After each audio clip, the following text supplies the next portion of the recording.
Well, I figured I would just ask you a little bit about your background. I know you just got into photography during the pandemic, right? So fairly recently, or was that when you started doing it full time? That's pretty much when I started doing it full time. Okay. I've always been interested in photography, probably since high school, like 2003, 2004. Yeah, when did you start doing it professionally? Like, how did that come about?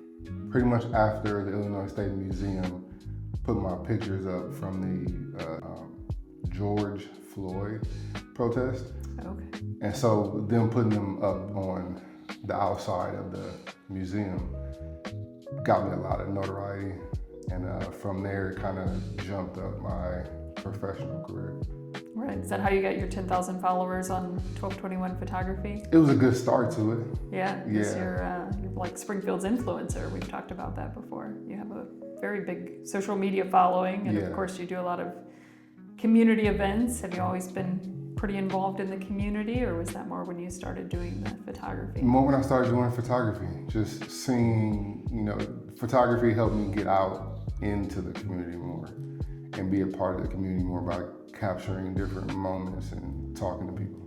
And you just went to a lot of these events on your own, right? Before you Yes. got to the point of, I know you worked for Levitt and you've done other things professionally, but you were just going to some of these protests and some of these community events on your own to Yeah, document what was happening. yeah. Yeah. And then you've had a pretty eclectic career path, right? What kind of jobs did you have before you did the photography full time? Oh man, I was a car detailer. I was a dental lab technician.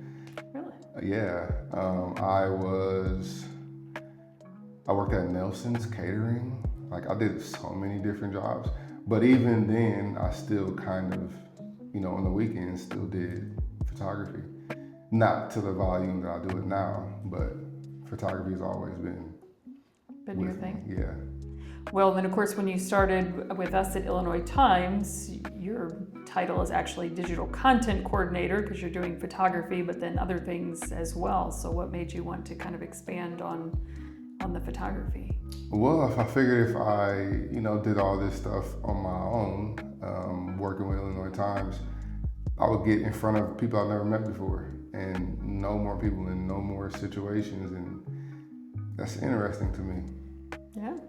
What's been the most surprising for you now that you kind of see the behind the scenes of what really goes on at a newspaper?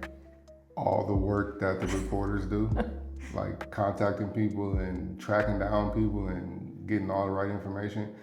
I just thought, people just brought stories here and y'all just ran with them. But I see like how many stories y'all go and actually get versus, the public sending stuff to you and checking on stuff.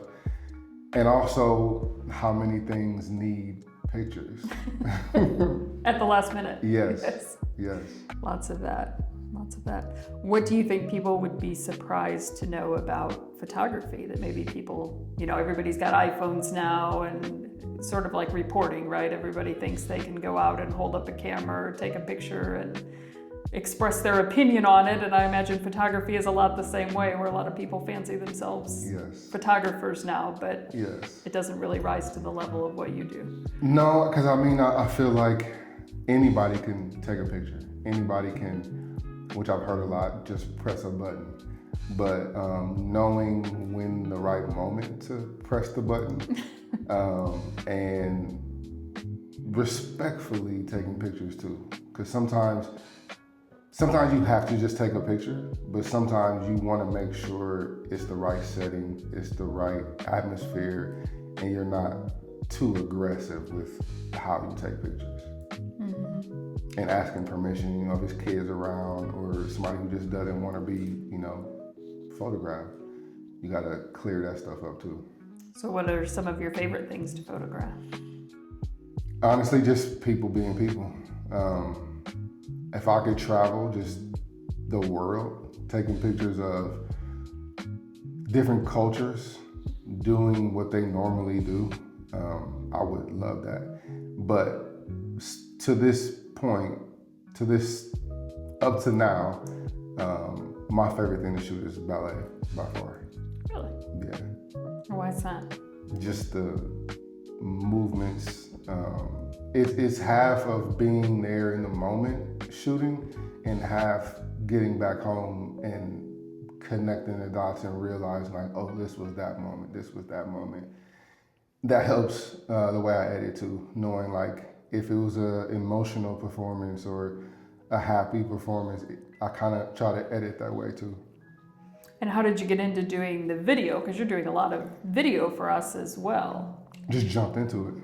I knew at some point that's what I wanted to do because I feel like I can tell a more thorough story sometimes with video. I can tell stories with photos, but I can tell a more thorough story with video. And I always wanted to make a movie. In 2027, I plan on somehow making a short film.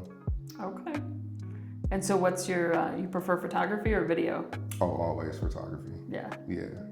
Yeah, that's where my heart is. Okay. If you could photograph any person or place in the world, what would it be? Wow. A ballerina in Iceland on a black sand beach. I can picture it in my mind already. That sounds very cool.